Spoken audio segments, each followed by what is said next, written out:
Hello' বন্ধু বান্ধৱীসকল, আপোনালোকৰ ভালনে?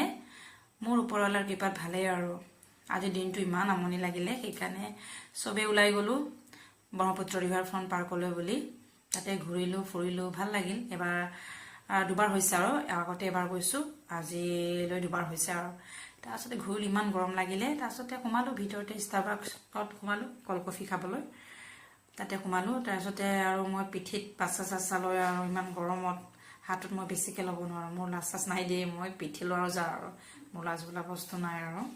তাৰপিছত সোমালোঁ।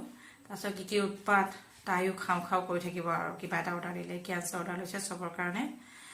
আৰু মিতলাবা আৰু এই মাইনা ফটো পষ্ট দিয়াত বিজি আৰু কি চিঞৰ বাখৰ, তাইও খাওঁ খাওঁ আৰু মিঘালী বা সেইকাৰণে তাইৰ নাম দিছে ময়ো মেনু খাওঁ বুলি আৰু। তাহাঁতে না ফটো ভালকৈ ল'ব পাৰোঁ, না ভালকৈ খাব পাৰোঁ, উৎপাত না। মই ভিডিঅ' কৰিব লৈছোঁ, নাই নিদিয়ে, চিঞৰ বাখৰ আৰু উপায় নাই আৰু। লাষ্টত মই উৎপলক দি লৈছোঁ, তাৰপিছত মই ভালকৈ খাইছোঁ আৰু।